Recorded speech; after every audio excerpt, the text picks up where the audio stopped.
जी हाँ छात्रों, हम यहाँ पर लेकर आ चुके हैं कक्षा 12 अर्थशास्त्र का संपूर्ण सॉल्यूशन प्री बोर्ड पेपर का। तो आप लोग वीडियो में अंत तक जरूर बने रहिएगा, और अगर आप लोग इस चैनल पर नए हो तो चैनल को फटाफट से सब्सक्राइब कर लो, क्योंकि हमारे चैनल पर सभी विषय के सॉल्यूशन डाले जाते हैं और एकदम एक्यूरेट सॉल्यूशन डाले जाते हैं, एकदम ढूंढ ढूंढ कर। तो आप लोग चैनल को सब्सक्राइब जरूर से कर लीजिएगा, नहीं तो आपको पछताना भी पड़ सकता है। आपको पूरी वीडियो, एक वीडियो में सभी क्वेश्चनों के आंसर कहीं पर नहीं मिलेंगे, आपको हमारी वीडियो पर ही ऐसा मिलेगा। इसलिए आप लोग चैनल को हमारे सब्सक्राइब जरूर से कर लीजिएगा। यहाँ पर हम चलिए बढ़ते हैं आगे। तो यहाँ पर हमारा पहले का आंसर दिया गया है। पहले का आंसर हो जाएगा, यहाँ पर सिस्टमेटिक ढंग से लिखा गया है, मैंने आप लोगों के लिए लिख लिख कर बनाया है, आप लोग इसे स्क्रीनशॉट कर लीजिए। पहले का हो जाएगा व्यक्तिगत इकाई, और दूसरे का हो जाएगा और आ और बा दोनों, तीसरे का हो जाए शून्य, चौथे का अभी नहीं मिला है। आप लोग कमेंट में कर दीजिएगा, जिसका आंसर सही रहेगा चौथे का, हम उसका कमेंट पिन कर देंगे। फिर है हमारा उत्पत्ति के साधनों का परिवर्तनशील अनुपातों का नियम। फिर हम आंसर नंबर 2 की ओर चलते हैं। आंसर नंबर 2 में हमारा पहले का हो जाएगा दीर्घ, दूसरे का हो जाएगा यू, तीसरे का हो जाएगा औसत, और चौथे का हो जाएगा कम कीमत में, पांचवें का हो जाएगा निम्नतम निर्धारित कीमत। फिर छठवें का भी नहीं मिला है, आप लोग छठवें का भी कमेंट में लिख दीजिएगा, और सातवें का हो जाएगा कम। तो आप लोग फटाफट से स्क्रीनशॉट कर लीजिए। आप लोगों को सिर्फ अपनी कॉपी में छापना है, ज़्यादा दिक्कत नहीं लेनी है, क्योंकि हम आप लोगों के साथ हैं।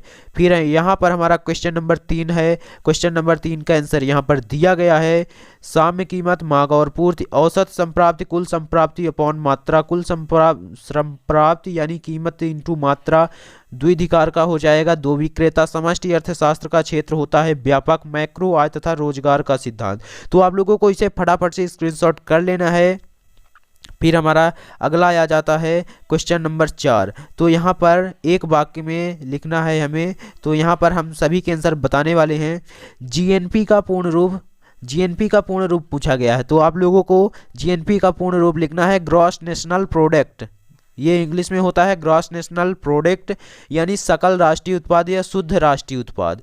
फिर हमारा हो जाएगा दूसरे का जीडीपी का पूर्ण रूप, जीडीपी का पूर्ण रूप हमारा हो जाएगा ग्रॉस डोमेस्टिक प्रोडक्ट, यानी सकल घरेलू उत्पाद या शुद्ध घरेलू उत्पाद।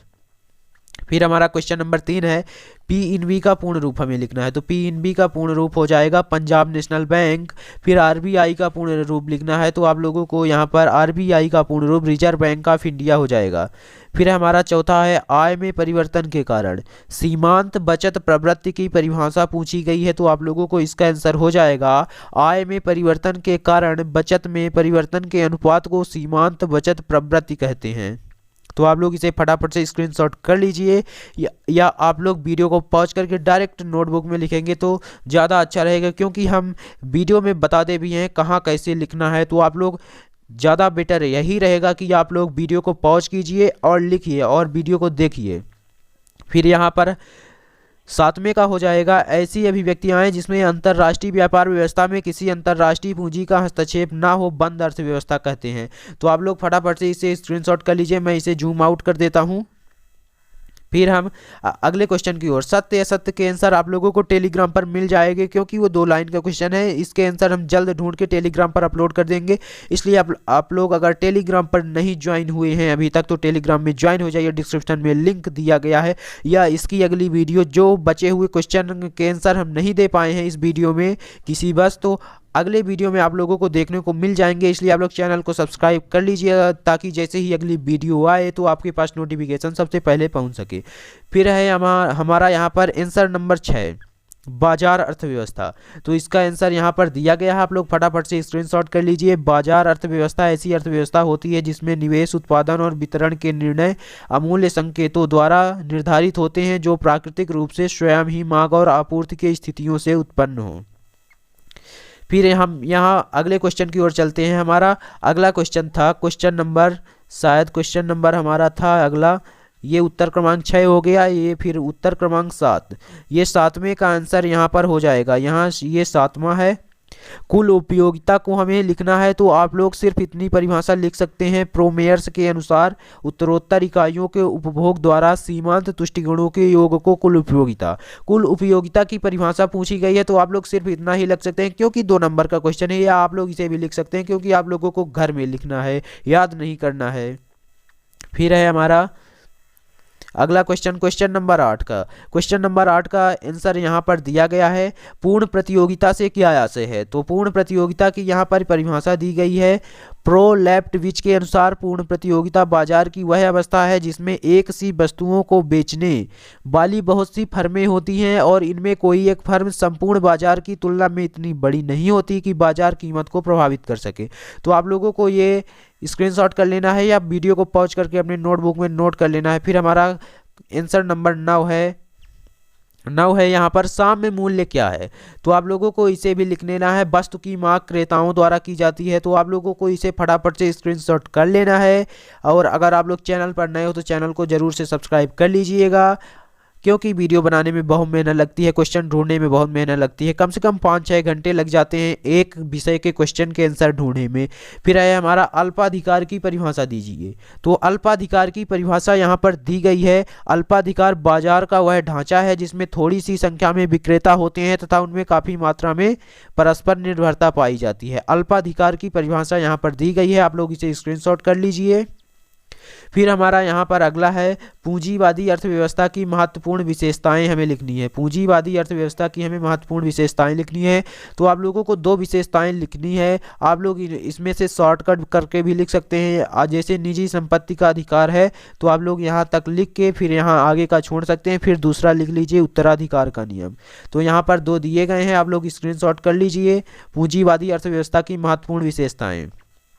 फिर हमारा अगला क्वेश्चन यहाँ पर आ जाता है, प्रति व्यक्ति आय का अर्थ लिखिए एवं इसका सूत्र लिखिए।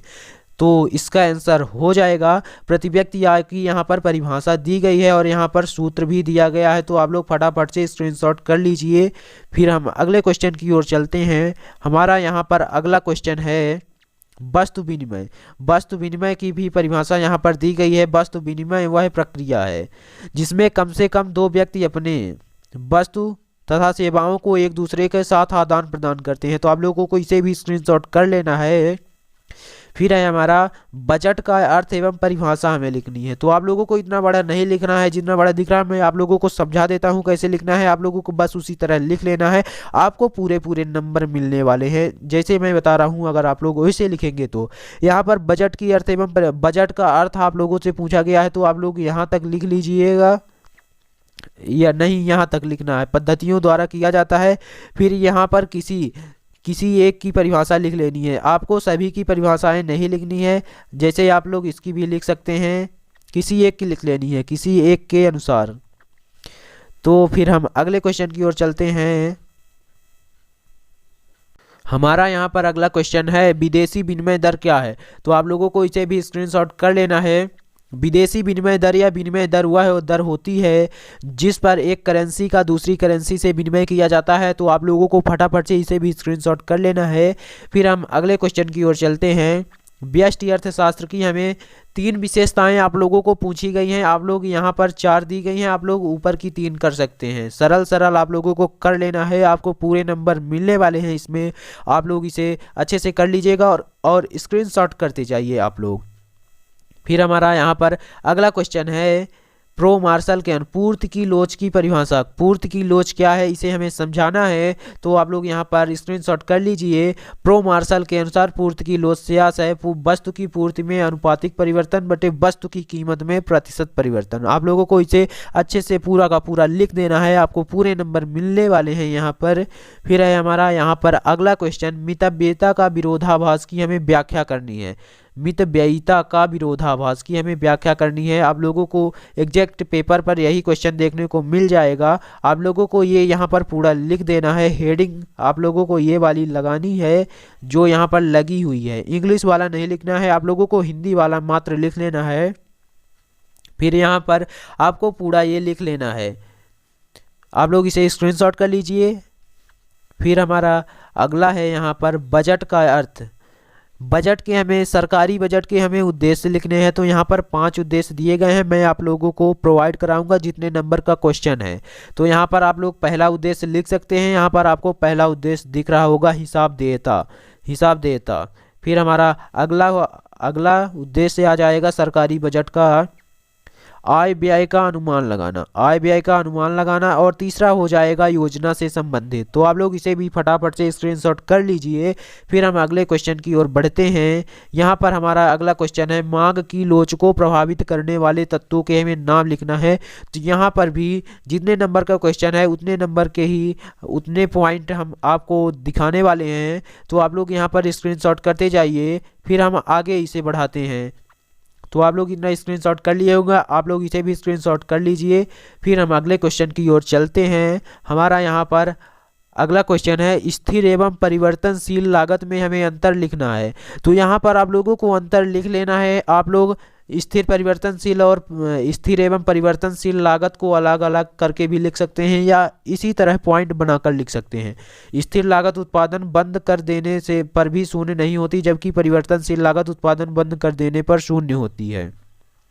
तो आप लोगों को ऐसे ही लिख लेना है, जितने नंबर का क्वेश्चन है उतने ही आपको पॉइंट लिख लेना है। फिर यहाँ पर 9वें का आगे भी दिया गया है, तो आप लोग इसे भी नोट कर लीजिएगा। फिर हमारा आ जाता है यहाँ पर व्यापारिक बैंकों के कार्य हमें लिखना है। व्यापारिक बैंकों के कार्यों का हमें वर्णन करना है। तो यहाँ पर दिए गए हैं व्यापारिक बैंकों के कार्य। तो आप लोग फटाफट से इसमें स्क्रीनशॉट कर लीजिए। हमारा जो व्यापारिक बैंकों का पहला कार्य हो जाएगा जमा स्वीकार करना, दूसरे का हो जाएगा चालू खाता। आप लोग इन्हें स्क्रीनशॉट करते जाइए। फिर तीसरा हो जाएगा हमारा बचत खाता, चौथा हो जाएगा, तीसरा हो जाएगा बचत, दूसरा हो जाएगा बचत खाता, तीसरा सावधि जमा खाता। ये पहले के ही 3 पॉइंट हैं, ये आप लोगों को पहले के ही 3 पॉइंट दिए गए हैं, सावधि जमा खाता। फिर हमारा दूसरा है ऋण देना, बैंक का यह दूसरा मुख्य कार्य है ऋण देना। तो आप लोगों को इन्हें फटाफट से स्क्रीनशॉट कर लेना है, और मैंने जैसे बताया है आप लोगों को वैसे ही लिखना है। आप लोगों को पूरे के पूरे नंबर मिलेंगे। मैं यहाँ जूम आउट कर देता हूँ, आप लोग स्क्रीनशॉट कर सकते हैं। तो जो क्वेश्चनों के आंसर हम यहाँ पर नहीं दे पाए हैं, जैसे 22 नंबर क्वेश्चन है वो थोड़ा डिफिकल्ट है, उन क्वेश्चनों के आंसर हम अगली वीडियो में प्रोवाइड करा देंगे। इसलिए आप लोग चैनल को सब्सक्राइब जरूर से कर लीजिएगा, ताकि जैसे ही अगली वीडियो आए तो आपके पास नोटिफिकेशन सबसे पहले पहुँच सके। वीडियो देखने के लिए धन्यवाद। अगर वीडियो में मज़ा आया हो तो वीडियो को लाइक, चैनल को सब्सक्राइब जरूर से कर दीजिएगा।